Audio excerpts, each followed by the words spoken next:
እንቀጥላለን። ከወላይታ ቴሌቪዥን ወደ እናንተ እየደረሱ የሚገኙ የሰዓቱን ዜናዎች እየተከታተላችሁ ትገኛላችሁ። በቀዳሚነት በዝርዝር ወደምንመለከተው ጉዳይ እናልፋለን። ባለፉት ዓመታት በከተማዋና አቅራቢያ የተጀመሩ ትላልቅ ፕሮጀክቶች ተጠናቀው ለአገልግሎት እንዲበቁ መንግስት በልዩ ትኩረት እንዲሰራ የአረካ ከተማ ነዋሪዎች ጠየቁ። በአካባቢው አነስተኛና መካከለኛ ኢንዱስትሪዎችን በመገንባት እየተባባሰ የመጣውን የስራ አጥነት ችግር ለመቅረፍ እየተሰራ መሆኑን የደቡብ ኢትዮጵያ ክልል የመንግስት ዋና ተጠሪ አቶ ገብረ መስቀል ጫላ ገልጸዋል። በወላይታ ዞን አረካ ከተማ የልማት የመልካም አስተዳደርና ወቅታዊ ጉዳዮች ላይ ያተኮረ ህዝባዊ የምክክር መድረክ ተካሂዷል። ለአዲሱ ተፈራ ዘገባ አለማየሁ አልቶ።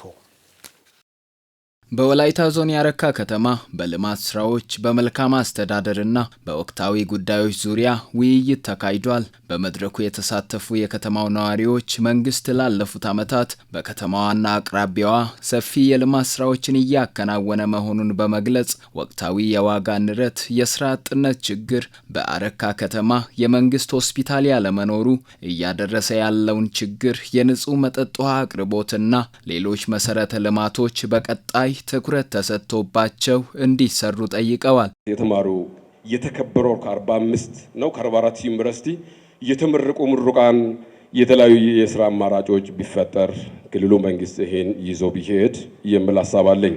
ቀበሌን ከቀበሌ ጋር የሚያገናኝ በድሮ አጠራር ዩራፕ የሚባለው መንገድ ቀበሌውን ከቀበሌ ጋር የሚያገናኝ ትንሽ ዳክሟልና ይሄ በቀኝ እጅ በክልሉ መንግስት ቢያዝና ቢሰራ የሚለውን ለማስቀመጥ ይፈልጋለሁ። አረካ ከተማ እኮ በተለያየ ቦታ ላይ ውሃ አስቆፍሯል። በሆኑ የእኛን ችግር አናወራም። እንደ ውሃ አስቆፍሮ ታንከር ሰቅሎ አካባቢ ሰው ያለ 3 ቦታ ላይ ታንከሩን ከበሱ ምን ይሁን? እኛ ለሰላም ካልቆመን እነሱ የሰሩትን ልማት የሚያፈስ ያንን 3 ቦታ ላይ ቀዳዳ አበጅተው ህዝብ እንዳይጠቀም የሚያደርገውን አሳልፈን ሰጥተናል ወይ? በትክክል እንዳይሰራጭ የሚያደርጉ ወቅታዊ ሁኔታዎችም አሉ። ከኤሌክትሪክ ጋር የተያያዙ ከነዳጅ ጋር የተያያዙ በአረካ ከተማ የሚነሱ የመሰረተ ልማት ጥያቄዎችን ለመፍታት እየተሰራ ነው ያሉት የደቡብ ኢትዮጵያ ክልል የመንግስት ዋና ተጠሪ አቶ ገብረ መስቀል ጫላ በቀጣይ የህብረተሰቡን የጤና ተቋማት ጥያቄ ለመመለስ ይሰራል ብለዋል። የሱማሞ ኤርፖርትን የወይቦ መስኖን ጨምሮ የወላይታ በጣም አስገራሚ የሆነ አስፋልት መንገድ እና ኮሪደር ልማት አረካም የተጀመሩ ነገሮችን ሌሎች ከተሞችም በጣም ውብ የሆኑ ትላልቅ የልማት ስራዎችን እናስቀጥላለን። መንግስት አሁን አዲስ ሆስፒታል አይገነባም። ነገር ግን አረካ የቦሎሶ ሶሬ ወረዳ በአካባቢው በክላስተርም ላይ ሆስፒታል ስለሌለ ቀደም ብሎ ያለው የዱቦ ሆስፒታልም አገልግሎት በቂ አገልግሎት የማይሰጥ ስለሆነ ይህንን እንደ ሁለተኛ ስራ ማስታወሻ ማያዘን ለእናንተ ለማረጋገጥ ነው። የዞኑ አስተዳዳሪ ረዳት ፕሮፌሰር ሳሙኤል ተሰማ በከተማዋ ለማህበረሰቡ ማነቆ የሆኑ የንጹህ መጠጥ ውሃ አቅርቦት፣ የወይቦ መስኖ ግንባታ ጋር የሚነሱ ቅሬታዎች፣ የውስጥ ለውስጥ መንገድ ተደራሽነትና ወቅታዊ የነዳጅ ጉዳዮች ላይ መንግስት ልዩ ትኩረት ሰጥቶ እየሰራ መሆኑን ተናግረዋል። አሁን ባለው ሁኔታ የአረካ ውሃ እሹ እኛም ባገኘን መድረክ ሁሉ ስናነሳ ነበረ። ዲዛይን ሰርተናል፣ ቢኦኪ ሰርተናል። አፕሬዛል ቲም እዚህ መጥቶ እያንዳንዷን ነገር ቼክ አድርጓል። ስለዚህ ዛሬ ሳምንት እሁድ፣ ነገ ሳምንት እሁድ ባለፈው የሆብቻ ውሃ ለማስመረቅ የመጡ የውሃ ሚኒስቴር ሰዎችን ስለ አረካ ውሃ ጉዳይ ስናነሳ ነበር። ማረጋገጫ ሰጥተውናል። በጀት ፈንድ እንደተገኘ በቅርቡ ስራ እንደሚጀምሩ ከነሱ አንደበት ነው የሰማነው ማለት ነው። ስለዚህ አሁን ያለው የስርጭት መዛባት እንደተጠበቀው ነው፣ ግን ተጨማሪ ኃይል የሚሆን ውሃ ያስፈልጋል የሚለው ነገር ዝርዝር ተነጋግረናል። በጀትም አለ፣ ግን ወደ ስራ ለመግባት የሚያስችል ደግሞ የተለዩ ጉድጓድ ፖይንቶች ያሉበት አካባቢ፣ ምንጮች ያሉበትን አካባቢ እናንተ ያዘጋጁ፣ ወደ ስራ ኢሚዲየትሊ እንገባለን የሚለው ነገር ይመጣል።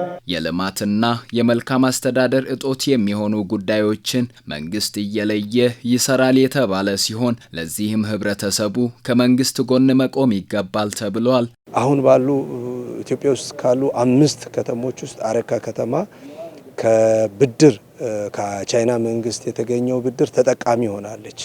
ትልቅ ፕሮጀክት ነው። አሁን ሊጀመር ኦሬዲ በጀት ሴኩርድ የሆነበት ፕሮጀክት ነው። ቦታ ዝግጅት ጭምር እየተጠየቀ ያለ ፕሮጀክት ስለሆነ ይሄንን ፕሮጀክት ወደ መሬት ላንድ ስናደርግ በአግባቡ ተጠቃሚ እንሆናለን። እንደ ከተማችን ለሚቀጥሉት 30 ዓመታት የውሃ ችግር ሊፈታ የሚችል ማለት ነው። ይሄንን የብድር ስምምነት ፌደራል ውሃ ሚኒስተር ተፈራርሞ ከአረካ ከተማም ጋር ውል እስከ መግባት የተደረሰበት ነው። የአረካ ህዝብ ሆስፒታል ይገባዋል፣ ምንም ጥያቄ የለውም።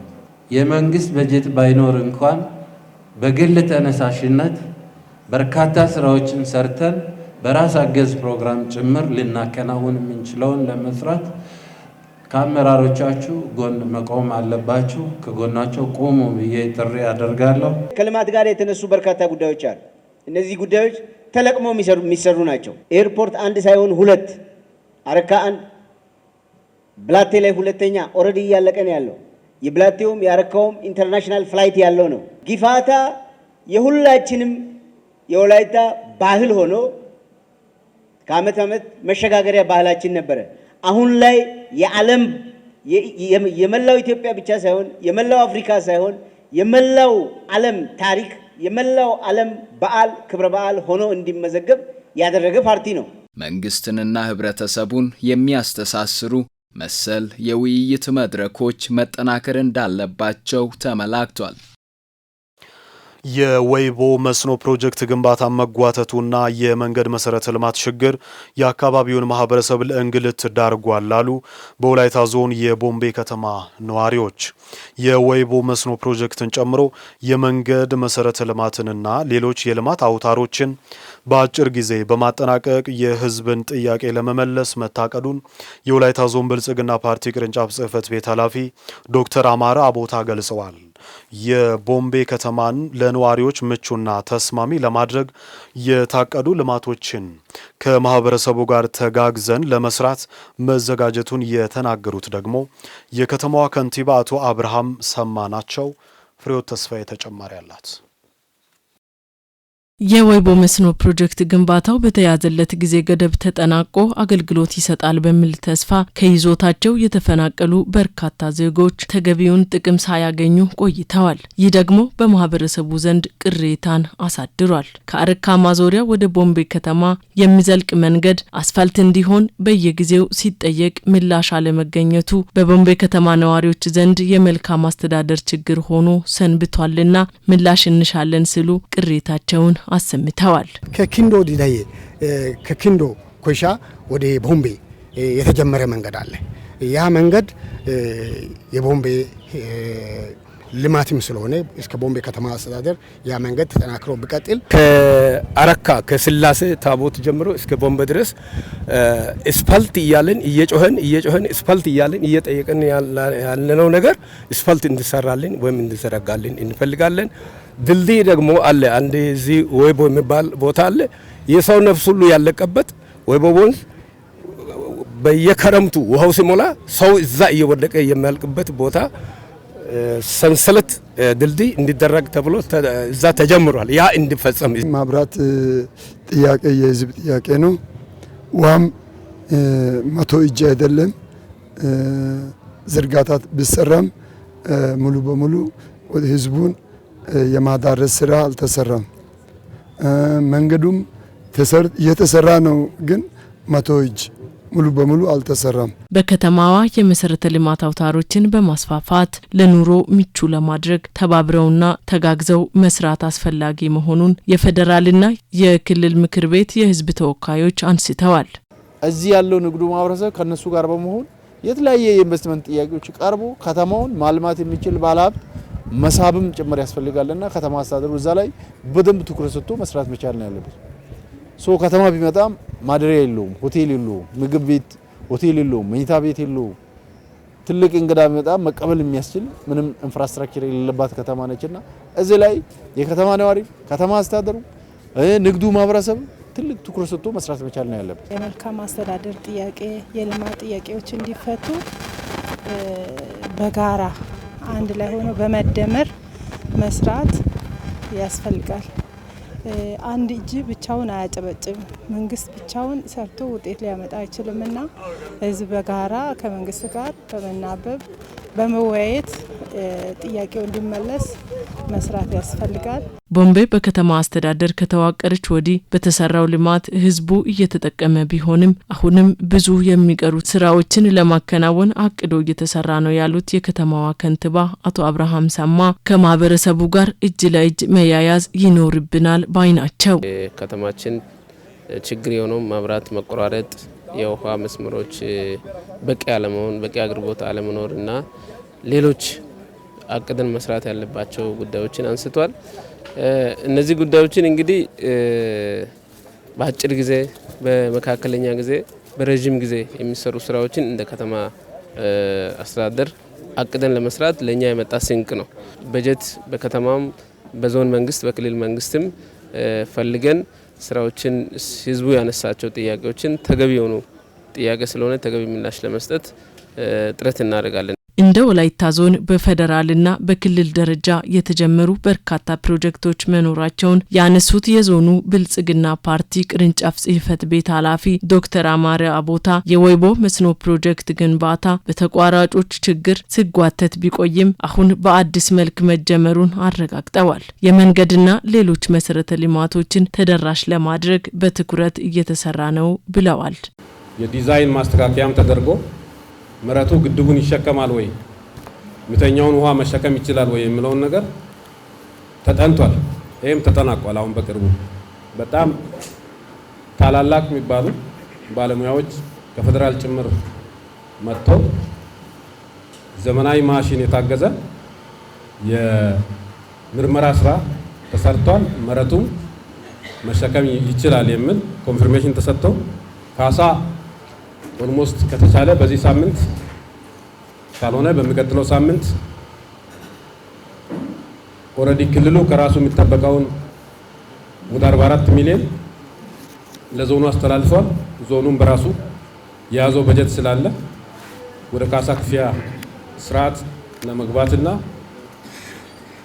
ከዛ ካይ መነሳት ያለባቸውን አካላት ኦሬዲ አንስተን ወደ ስራ ለመግባት የተሰራ እንደሆነና ከነባር ኮንትራክተር ጋር ተቋራጭ ጋር ውል ተርሚኔት የማድረግ ወይ የማቆም ስራ ተሰርቶ ለአዲስ ኮንትራክተር ለመስጠት ፌደራሎች እየሰሩ ናቸው። ሌሎች ከገጠር መንገድ የሚሰራቸው ሪካፕ የሚሰራቸው የክልል ፕሮጀክቶች በተለይ አጃንቾ ድልድይ አካባቢም ላይ ከማስፋፊያ ጋር ፖዚቲቭ ሪስፖንስ ነው የሰጡት። ስራ እየተሰራ ነው ያለው። ሰባተኛው ጠቅላላ ምርጫ ህብረ ብሔራዊ አንድነት በጠበቀ መልኩ ሰላማዊ ሆኖ እንዲጠናቀቅ የድርሻውን እየተወጣ መሆኑን የኢትዮጵያ ዲሞክራቲክ ህብረት ፓርቲ አስታወቀ። መራጩ ህዝብ ዲሞክራሲያዊ መብቱን ተጠቅሞ ለሀገር የሚበጅ የተሻለ ፖሊሲ ይዞ ቀርቧል ብሎ ያመነበትን መምረጥ እንዳለበትም ፓርቲው አሳስቧል። ዝርዝሩ በመስከረም ጌታቸው ይቀርባል። ሰባተኛው ጠቅላላ ምርጫ ሊካሄድ ውስን ቀናት እንደቀሩት ይታወቃል። ይህንን ተከትሎ የተለያዩ የፖለቲካ ፓርቲዎችም የምርጫ ቅስቀሳ መርሃ ግብር እያከናወኑ የሚገኝ ሲሆን ከነዚህም መካከል የኢትዮጵያ ዲሞክራቲክ ህብረት ፓርቲ ወይም ኢዲህ አንዱ ነው። ፓርቲው ምርጫው ሰላማዊና ዲሞክራሲያዊ ሆኖ እንዲጠናቀቅ ለእጩዎቹና ለአባላቱ ግንዛቤ በማስጨበጥ የበኩሉን እየተወጣ እንዳለ ተጠቁሟል። በሀገራችን ሰላም ዲሞክራሲ እንዲሰፍን ከመናገር ባለፈ ለሰላም ለዲሞክራሲ ደግሞ ጠበቃ ሆነን እንንቀሳቀሳለን። ማለት ጠበቃ ስልሽ አባሎቻችን በመግቢያ ላይ ሰምተሽ ከሆነ ስለ ሰላም ስለ ዲሞክራሲ ነው ስንገልጽላቸው የነበረ። በተለይ ሰባተኛ ሀገር አቀፍ ምርጫም ሰላማዊ ዲሞክራሲያዊ እንዲሆን የበኩላችን ድርሻ እንድንወጣ ነው ዋናው ጆቻችን ጋም ሌሎችም ጋር ስንነጋገር የነበረውና ሀገራችን ሰላማዊ ዲሞክራሲያዊ እንድትሆን ያሉን ልዩነቶች በውይይት በሰጥቶ መቀበል በክርክር ለማስተካከል ነው ከፍተኛ ጥረት የምናደርገው። በደቡብ ኢትዮጵያ በተለይ በወላይታ በስፋት በሁሉም ክልሎች የምንወዳደር ነን እና በዚሁ እስከ 65 እጩዎችን አቅርበናል።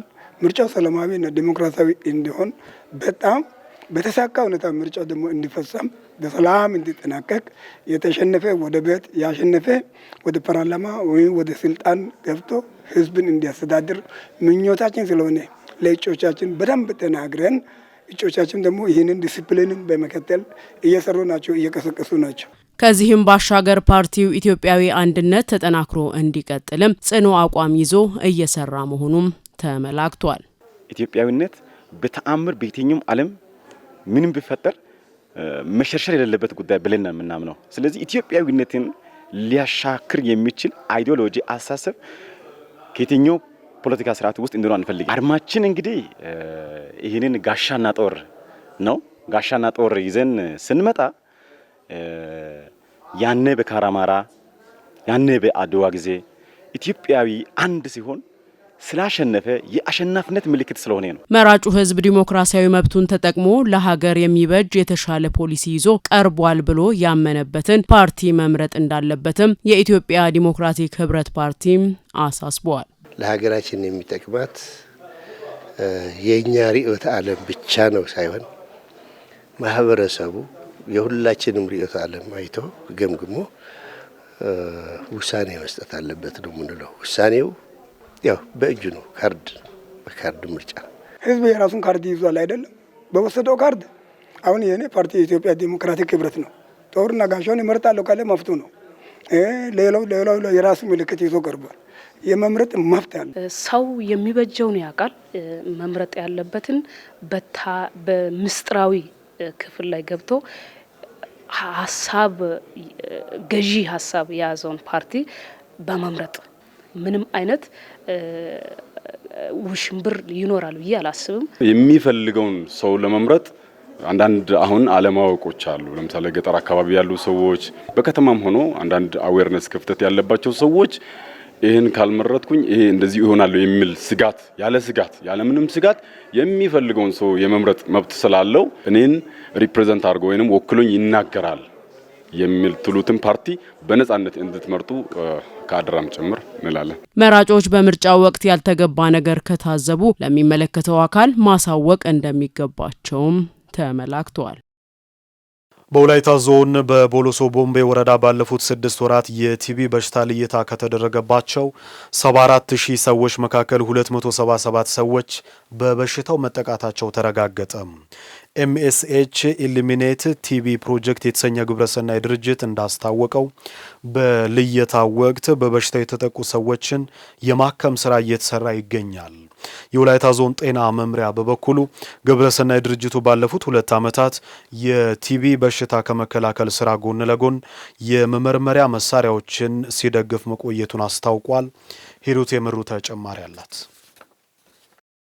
የቲቢ በሽታ ሰዎችን በተለይ እድሜያቸው ከ15 እስከ 50 እድሜ ክልል ያሉትን አምራች የህብረተሰብ ክፍሎችን የሚያጠቃ እንደሆነ መረጃዎች ያሳያሉ።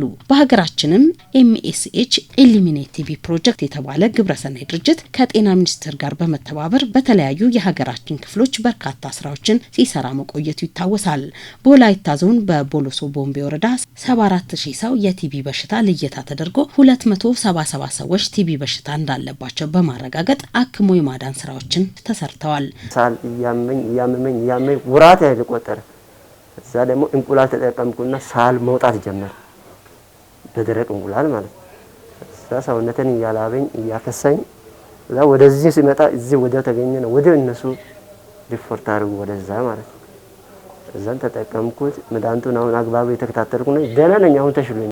አሳይ ጤጊዲሹ ከነገ ሹሪሲ ከተነ ሆስፒታል ጤለዋን ከነባካ ሰዎች እጢ ወጥቶባታል ቀዶ ጥገና ትደረግ ብለዋት ነበር ልጄን። እኔ ግን ይህንን ነገር ሐኪም ማየት አለበት ብዬ ወደ ሆስፒታል ወሰድኳት። ሆስፒታል ላይ ግን ከተመረመረች በኋላ ነበር እጢ ሳይሆን የቲቢ በሽታ እንደነበረ የተነገረኝ። አጠቃላይ ምልክቶች የቲቢ በሽታ ነበሩ። በጣም ያስላታል በፊት ማለት ነው። አሁን ግን በጣም ተሽሏታል። ለህብረተሰቡ ማስተላለፍ የሚፈልገው ነገር ቢኖር ልጆቹን ማሳየት አለበት፣ መከታተልም አለበት።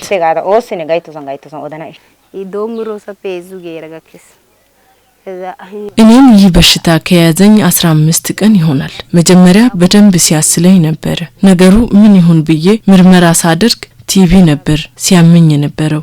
ማታ ሲበርደኝ በጣም ነበር ሲያስለኝ የነበረው። አሁን ግን ወደ ሆስፒታል ሄጄ ከታከምኩኝ በኋላ ደህና ነኝ። መድኃኒቱንም እየወሰድኩ ነው።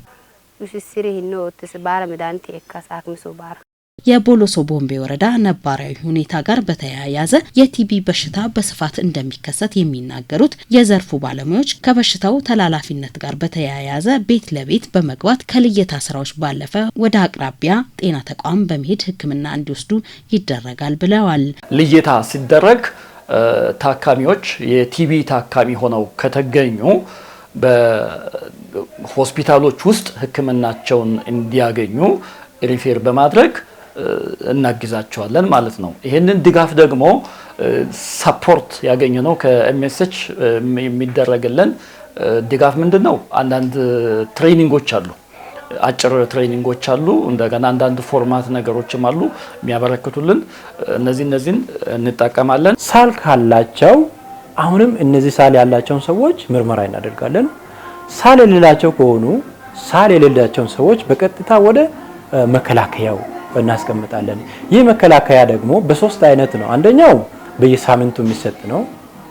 ሁለተኛው አይነቱ በየቀኑ የሚሰጥ ነው። ከግብዓት አንፃር ክፍተት እንዳይፈጠር እኛ ጋር በቅርበት እየተናበቡ ሲሰሩ ቆይቷልና ይሄ ለኛ ትልቅ እንደ ማህበረሰብም እንደ ተቋም ትልቅ ነገር አምጥቶልናልና ስለዚህ አጠቃላይ ባለው እናመሰግናቸው። እንደ ወላይታ ዞን ጤና መምሪያ ከኤምኤስኤች ኢሊሚኔት ቲቢ ፕሮጀክት ጋር የተሰሩ ስራዎች እንዳሉ የተናገሩት በዞኑ ጤና መምሪያ በሽታ መከላከል ግሎባል ፈንድ ቲቢ ዞናል ማናጀር አቶ አካኮ አላኖ በቦሎሶ ቦምቤ ወረዳ ቲቢ በሽታን ለመከላከል በሚደረገው ጥረት በርካታ ውጤቶች መመዝገባቸውንና ከእቅድ በላይ መሰራቱን ለዚህም ከድርጅቱ የተበረከተው ድጋፍ ከፍተኛ መሆኑን አመላክተዋል። ጂን ኤክስፐርት ማሽን ለአራቱም ጤና ጣቢያ ይሄ ድርጅት ነው የሰጠው። በ2 ዓመት ውስጥ እያንዳንዱ ጤና ጣቢያ ቲቢ ምልክት ያለባቸው ሰው አኬታ ወስዶ ቲቢ እየተመረመረው ከ100% በላይ በ2 ዓመት ውስጥ ያሸጋገረ ወረዳ ነው። በዓለም አቀፍ ደረጃ በተላላፊ በሽታ ምክንያት የሚሞቱ ሰዎች ቁጥር ትልቁን ድርሻ እንደሚወስድ ያውሱት በኤምኤስኤች ኢትዮጵያ ካንትሪ ሪፕሬዘንታቲቭ እና ኤሊሚኔት ቲቪ ፕሮጀክት ቺፍ ኦፍ ፓርቲ ዶክተር ዳንኤል ገመቹ ድርጅቱ የቲቢ በሽታን ለመቀነስ ከምርመራና ከሕክምናው ባሻገር ለማህበረሰቡ ስለ በሽታው ምንነት የማስተማር ስራዎች ሊሰሩ እንደሚሻ ተናግረዋል። ይህ ፕሮጀክት በአገሪቱ 3 ወረዳዎችን መጥቶ የኢኮኖሚ ጫና ባለባቸው ብዙ የቲቢ በሽታ ባለባቸው አካባቢዎች ላይ እንዴት ቲቢን ማጥፋት ይቻላል የሚለውን አሰራር ለማሳየት የቲቢ ኤሊሚኔሽን ስራዎችን እየሰራ በዚህ ወረዳ ውስጥ ቆይቷል። ይህ ኤሊሚኔሽን ስራዎች የተለያዩ ፓኬጆች አሉት። የመጀመሪያ ፓኬጅ የህብረተሰቡን ግንዛቤ በስፋት መጨመር፣ ሰው ስለ ቲቢ ያለው አስተሳሰብ ትክክል እንዲሆን ማስረዳት፣ ደግሞ የቲቢ ምልክት ያላቸው ሰዎች ምርመራ እንዲያገኙ መርዳት፣ የግንዛቤ ሲጨምር ተከታታይ የሆነ የጤና ትምህርት ቤተሰቡ ውስጥ እንዲሰጥ፣ በዚህ ጥናት ምክንያት ደግሞ ሰዎች ቲቢ መከላከል አቅሙ እንዲጨምር የመጀመሪያ አንዱ ስራ እሱ ነው። ማህበረሰቡ ሳል፣ ማላብና የሰውነት መቀነስ ምልክቶችን ሲመለከት ወደ ጤና ተቋም በመምጣት ራሱንም ቤተሰቡንም ከቲቢ በሽታ እንዲከላከል ጥሪ ቀርቧል።